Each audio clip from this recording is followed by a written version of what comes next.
요즘 마음을 무겁게 하는 뉴스들이 많이 나오고 있는데 많은 뉴스들 가운데 특히 제 마음을 더 무겁게 하는 것이 있다면 어, 좀 죄송합니다. 아침부터 무거운 얘기를 드려서 이 초등학생 또 혹은 중고등학생 이런 10대들이 자살했다라고 하는 그런 뉴스를 들으면 마음이 좀 많이 착잡합니다. 엊그제도 이 뉴스를 보니까 대구에서 10대 남녀가 이 아파트에서 투신을 했다라고 하는 뉴스를 접했는데 뭐 학교 폭력이라든지 뭐 또 왕따 당하는 거 이런 걸 견디다 못해서 이 고층 아파트에서 뛰어내린다든지 혹은 또 어떤 아이들은 뭐 성적이 떨어져서 이 성적을 비관해서 이 자기 집에서 목을 매는 그런 아이들도 있는 것 같습니다. 이 아이들이 남긴 유서들을 보니까 이런 글이 적혀 있었다고 합니다. 세상이 너무 싫어서 먼저 갑니다. 엄마 아빠 죄송합니다. 여러분 이게 10살짜리, 12살짜리의 글이라고 생각이 되십니까? 사실 초등학교 10살, 뭐 12살, 뭐 10대 그러면 세상을 다 아는 나이도 아닙니다. 이 아이들이 자기 혼자 자기 방에 박혀서 세상을 비관하고 또 연약한 자기 자신을 비관하면서 답답한 마음을 가지고 있었을 것을 생각을 하니까 저 역시도 마음이 좀 답답해지더라고요. 여러분 작년입니다. 2023년 한 해 동안 우리나라에서 몇 명이 자살했는지 아십니까? 13,661명. 예, 이거 공식적인 통계입니다. 하루 평균 37명이 자살했어요. 어마어마하죠? 여러분 이 인구 10만 명당 자살 인원수를 정해서 OECD 국가 이 경제협력개발기구가 이 순위를 매긴 게 있습니다. 자살에 대한 순위. 이 평균이요 10만 명당입니다. 평균 10만 명당 이 OECD 국가의 평균 자살률이 11명인데 여러분 우리나라가 압도적인 1위입니다. 25명이에요. 제일 많아요. 자살하는 수가.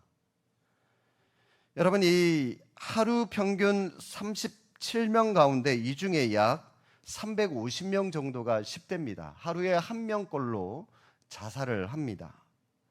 여러분 이런 기가 막힌 나라가 우리나라입니다. 오늘날 우리나라가 어떻게 되려고 이 자라나는 아이들에게 이런 상처들을 주는지 지금 이 대한민국 아이들을 정상적으로 자라지 못하게 하는 그런 지뢰밭이 곳곳에 너무나도 많이 있다는 것입니다. 그래서 많은 젊은 부모들이 이 모습을 견디다 못해서 이 아이들 교육이라고 하는 그 이유 때문에 이민을 떠나거나 또 뭐 기러기 아빠다, 기러기 엄마다 하는 그런 가정들이 굉장히 많이 급증하고 있고 또 일반 학교를 믿지 못하는 분들이 늘어나서 곳곳에 세워지는 대안학교마다 문전성시를 이루고 있는 이런 기현상들이 오늘날 우리 한국 안에 일어나고 있습니다. 공교육이 무너졌다 그러죠. 가끔 자고 있는 아이들, 예전부터 우리 아이들이 어렸을 때부터 이렇게 자고 있는 아이들의 얼굴을 보고 있으면 마음 한켠에는 서글플 때가 있습니다. 부모된 우리에게는 너희들이라고 하는 이 존재가 참 감사하고 사랑스럽지만 또 다른 한편으로는 참 너희들 시대 참 잘못하고 태어났구나 라고 하는 그런 생각이 들어요. 왜냐하면 저희 때까지만 하더라도요 조금만 노력하면 그 노력의 결과가 쉽게 나타나는데 근데 요즘 아이들은요 웬만큼 노력해서는 안 돼요. 워낙 경쟁이 치열하니까 남들보다 2배, 3배 갖고 안 됩니다. 막 몇 배를 해야지만 나갈까 말까 그 결과를 볼까 말까 하지 않습니까? 그만큼 시대가 살아가기가 어려워졌다라고 하는 것인데 비단 이것이 이 시대만의 문제이겠습니까마는 과거보다는 오늘이 또 오늘보다는 앞으로의 미래가 편안한 삶을 살아가는 것만큼 더 힘들 것이라고 하는 것은 자명한 사실이기 때문입니다. 그런데 여러분 이렇게 우리의 아이들이 시대를 잘못하고 태어나고 환경적으로 잘못하고 태어난 아이들이라고 하지만 이런 제 마음 또 다른 한켠에는 정반대되는 생각이 또 다른 마음이 하나가 더 있습니다. 이 아이들만큼 행운아는 없는 것 같아요. 무슨 말이냐면 오늘날 이 시대가 너무나도 어둡고 타락하고 그래서 올바른 지도자를 만나기가 어려운 시대이기 때문에 우리의 아이들이 조금만 정신을 차리고 조금만 중심을 잡으면 하나님 앞에 또 이 시대 앞에 크게 쓰임 받을 수 있는 기회가 반드시 올 거라고 하는 사실입니다. 한번 생각해 보십시오.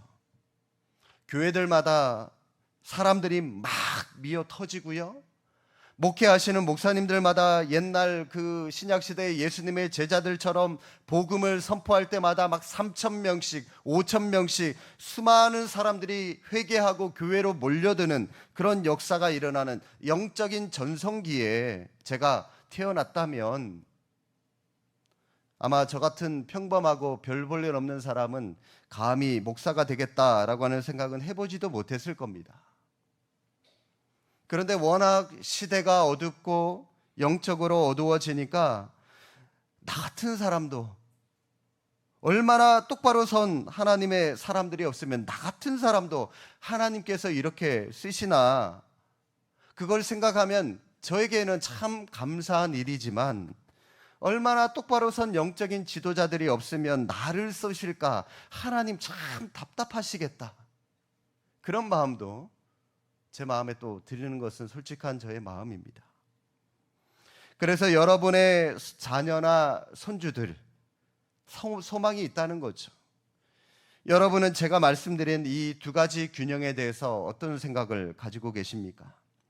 오늘 이 시대에 아이들을 무너뜨리려고 하는 발악하는 무서운 시대라고 할 수 있지만 또 다른 한편으로는 오늘 이 시대야말로 조금만 반듯하게 말씀으로 하나님의 말씀으로 그 사랑으로 아이들을 키우면 하나님께 크게 쓰임 받을 수 있는 기회의 때에 우리의 아이들이 태어났다라고 하는 사실입니다. 자, 오늘 본문에 여러분 다윗을 한번 보실까요? 자기 조국 이스라엘이 지금 이 블레셋과의 전쟁 중에 큰 위기를 만났습니다. 골리앗이라고 하는 그 거대한 사람이 나타나서 그 누구도 그 사람을 꺾을 수가 없는 겁니다.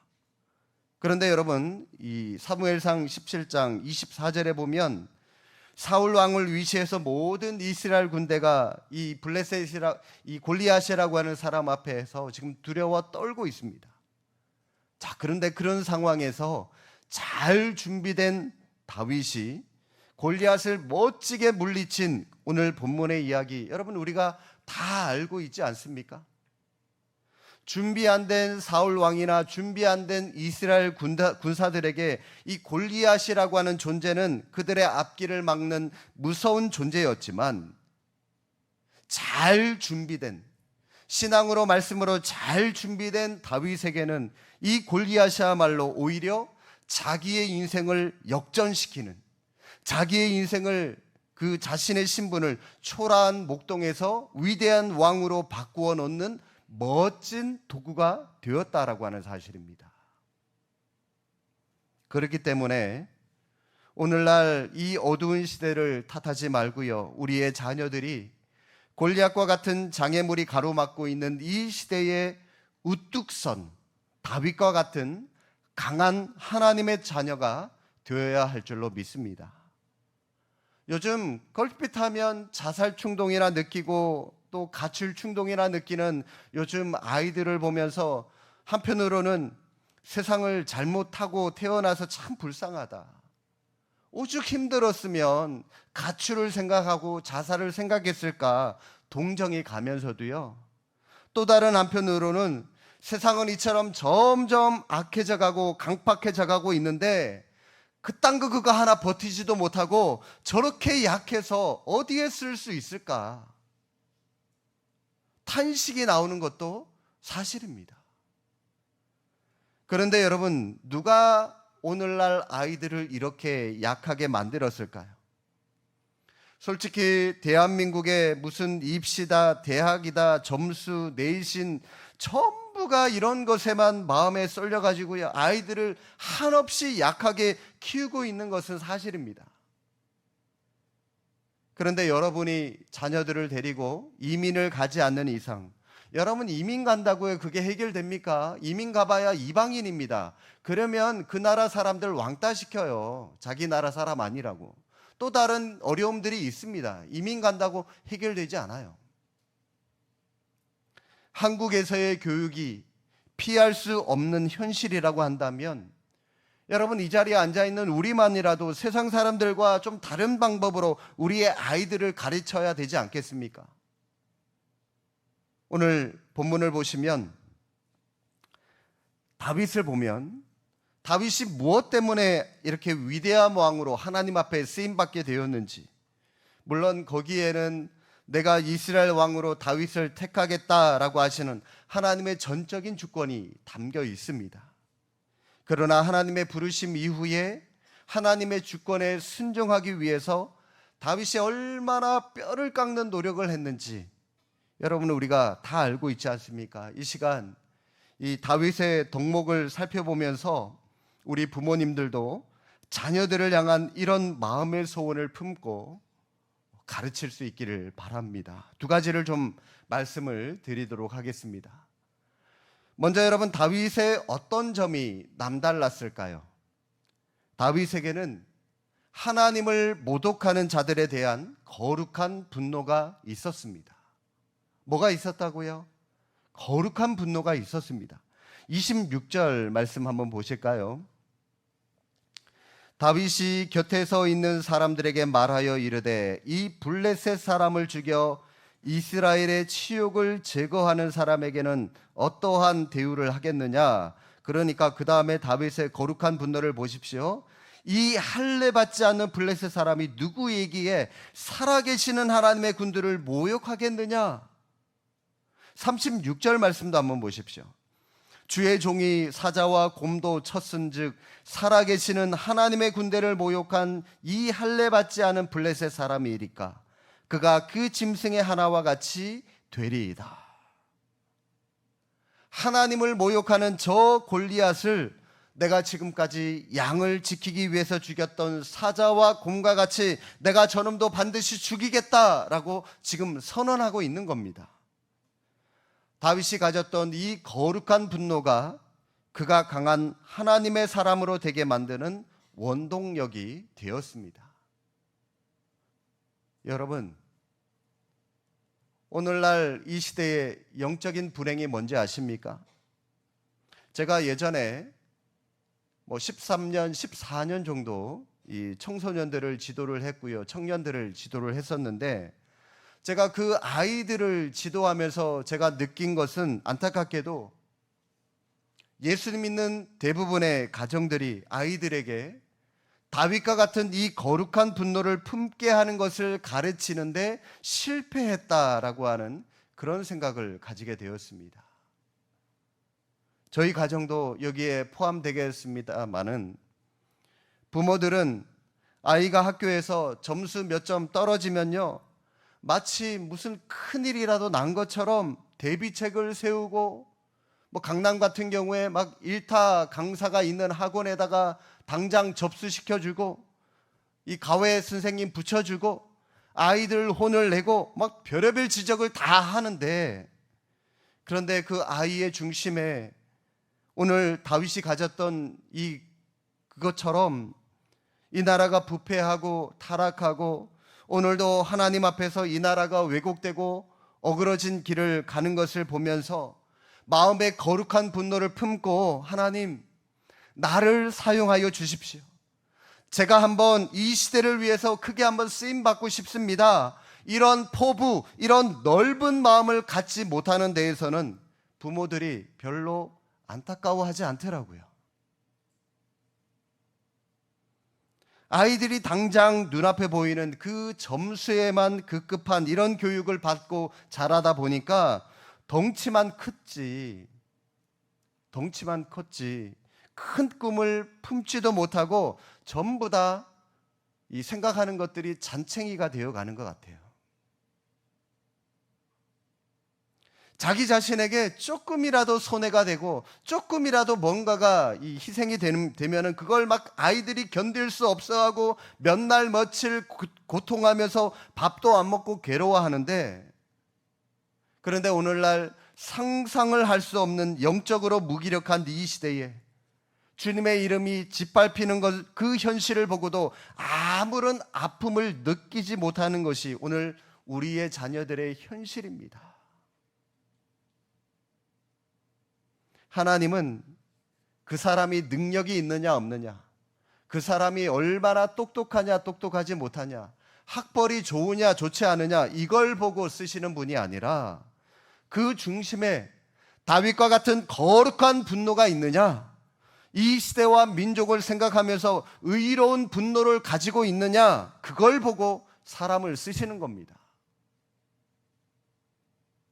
다윗은 평범한 시골 목동에 불과했지만 다윗에게는 그 어떤 사람들도 가지고 있지 않았던 하나님의 이름을 모독하고 하나님의 이름을 더럽히는 자들에 대한 거룩한 분노가 있었습니다. 이 분노가 그를 위대한 하나님의 사람으로 쓰임받게 만들었다라고 하는 것입니다. 여러분이 자녀 교육의 포커스를 어디에 두고 자녀를 키우고 있는지 한번 깊이 생각해 보시는 시간이 되기를 바랍니다. 다윗이 남달랐던 또 다른 하나는, 다윗은 주어진 작은 일에 최선을 다해서 준비했던 사람이었다라고 하는 겁니다. 34절, 35절 말씀 우리 함께 한번 큰 소리로 읽어보실까요? 34절, 35절입니다.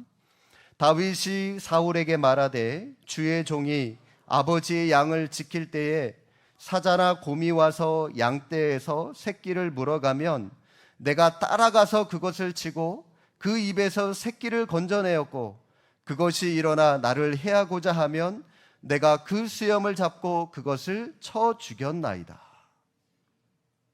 여러분, 이 얼마나 놀라운 책임감입니까? 다윗은 하나님 앞에서 자기에게 주어진 일에 최선을 다하는 모습을 보여주었습니다. 여러분도 아시다시피 다윗은 이 양떼를 지키는 목동입니다. 그런 다윗이 어떻게 나라가 위기에 처했을 때, 왕을 비롯해서 모든 군사들이 두려워 부들부들 떨고 있을 때 그 골리앗을 이길 수 있는 힘을 갖게 될 수 있었을까요? 여러분, 이 골리앗을 무너뜨린 비결이 어디 있는지 다 아시죠? 물맷돌, 맷돌. 우리는 간혹 착각을 합니다. 다윗은 그냥 물맷돌을 그냥 휙 아무데나 툭 던졌는데 하나님께서 각도를 맞추셔서 그 돌이 정확하게 골리앗의 이마에 탁 박히도록 하나님께서 초자연적인 은혜를 주신 것처럼 우리는 그렇게 많이들 생각하는 분이 계세요. 간혹 오늘 본문을 놓고요, 예전에 사역하면서 아이들에게 물어봐요. 다윗이 어떻게 이 물맷돌로 골리앗을 이길 수 있었냐고 물어보면, 목사님, 골리앗이 등치가 워낙 크니까 얼굴도 크잖아요. 그러니까 이 이마에 맞출 수 있지 않겠습니까? 그러니까 이 다윗이 눈 감고 던져도 맞출 수 있었겠죠. 이렇게 대답하는 아이들이 많은데 여러분, 아닙니다. 착각하지 마십시오.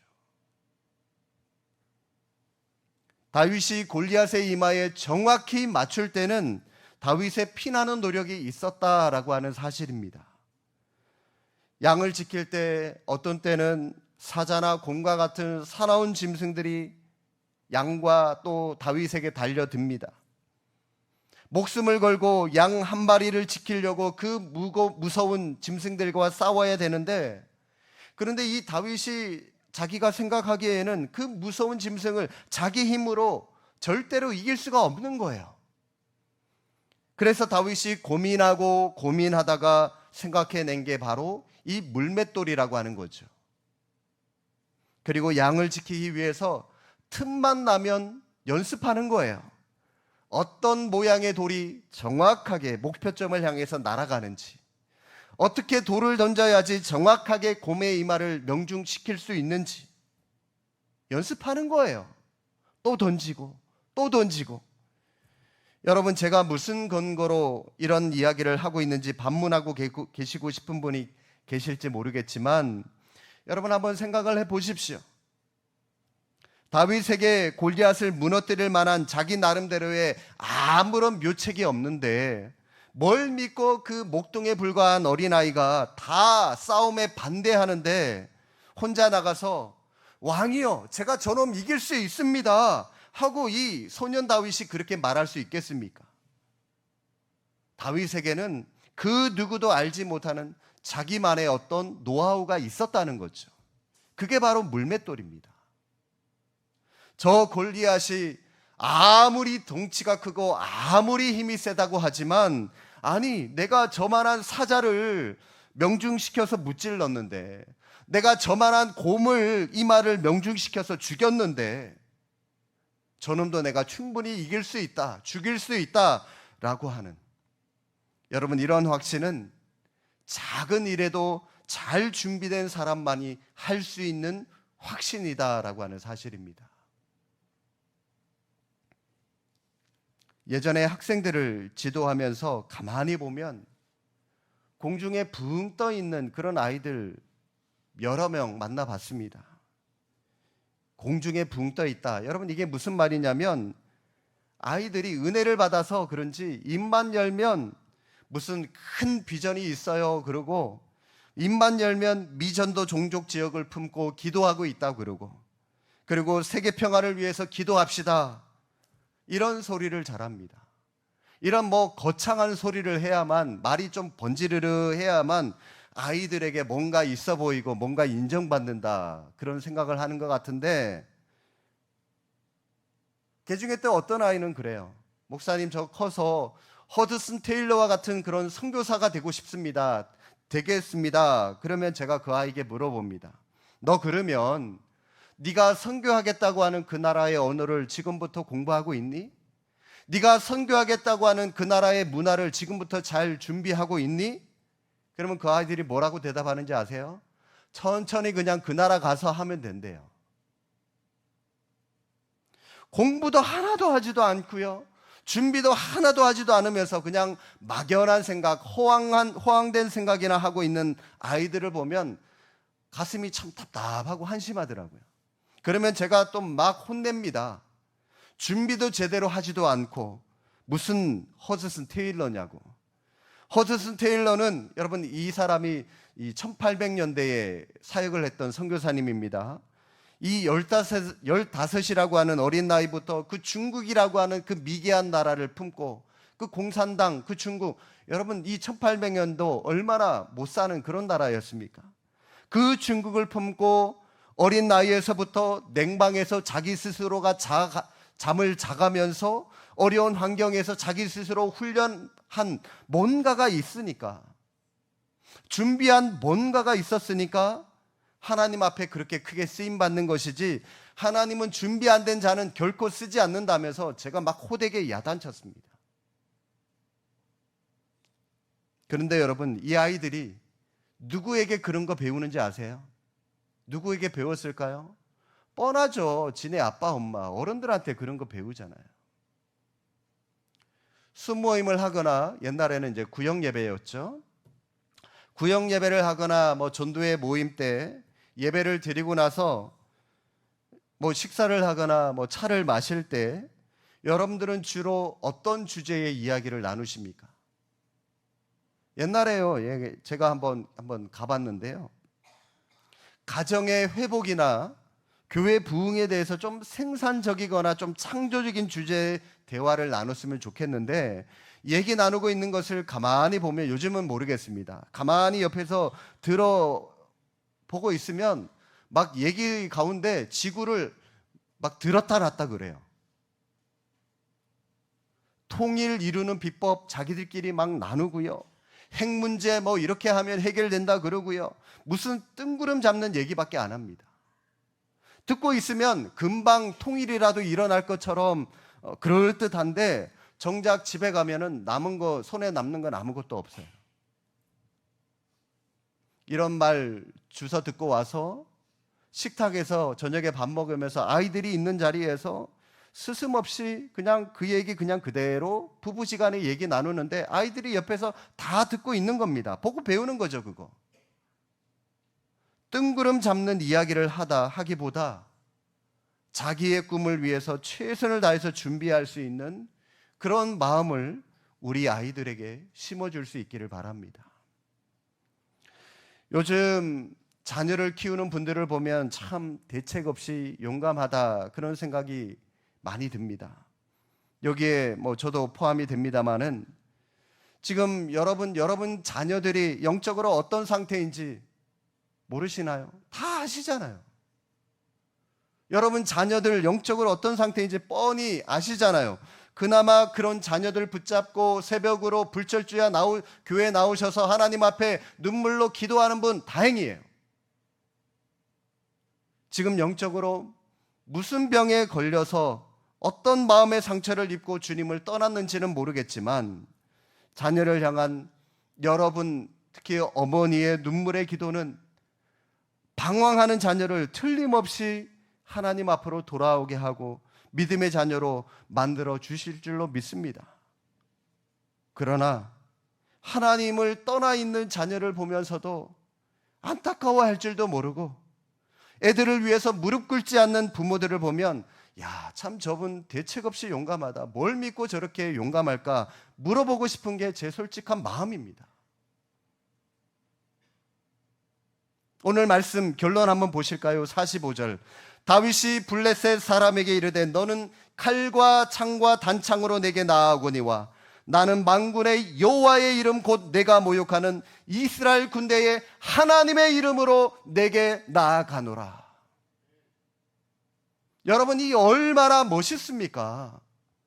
여러분의 자녀가 오늘 이 다윗처럼 골리앗이라고 하는 인생의 장애물 앞에서 나무 뒤에 머리를 숙이고 숨어 있는 비겁한 아이들로 자라기를 원하십니까? 아니면 이 시대 앞에 이 다윗과 같이 영적인 전쟁을 선포하고 네가 모욕하는 나사렛 예수 그리스도의 이름으로 내가 나아가노니 이 더러운 사탄아 물러가라 선포할 수 있는 믿음의 용사가 되기를 원하십니까? 당연히 여러분 후자를 원하시잖아요. 거룩함을 선포하고 주님의 군사로서의 용맹을 떨치는 그런 용사가 되어야 하지 않겠습니까? 그러기 위해서는 부모된 여러분이 여러분의 자녀를 위해서 먼저 기도하는 기도의 용사들이 되셔야 됩니다. 여러분의 사업을 위해서, 여러분의 직장을 위해서, 이 나라와 이 민족을 위해서 기도하는 것도 중요하지만 그보다 훨씬 중요한 것이 있다면 여러분의 자녀들이 복음의 용사로 바로 서기 위해서 그 자녀들이 여러분의 기도를 먼저 먹고 살아가야 된다는 겁니다. 성도 여러분, 뭘 가지고 여러분의 자녀들을 양육하시겠습니까? 여러분의 자녀들이 훗날 이런 고백을 할 수 있기를 바랍니다. 이렇게 믿음 좋은 우리 아버지 만난 거 정말 하나님의 큰 은혜야. 이렇게 기도하는 우리 어머니 만난 거 내 인생에 있어서 정말 하나님의 큰 축복이야. 이렇게 하나님을 사랑하고 교회를 사랑하는 우리 할아버지, 우리 할머니 만나게 하신 것 하나님의 큰 축복이고 하나님의 큰 은혜야. 여러분의 자녀들이, 여러분의 손주들이 어디를 가나 주위 사람들에게 이렇게 항상 부모된 여러분을, 할머니, 할아버지 된 여러분들을 고백하며 자랑할 수 있기를 주님의 이름으로 축복합니다. 부모된 우리의 기도를 통해서 우리의 자녀들이 다윗과 같은 위대한 인물로 자라서 하나님 앞에 또 우리 교회 앞에 이 시대 앞에 귀하게 쓰임받는 하나님의 종으로 설 수 있기를 주님의 이름으로 축복합니다. 기도하겠습니다.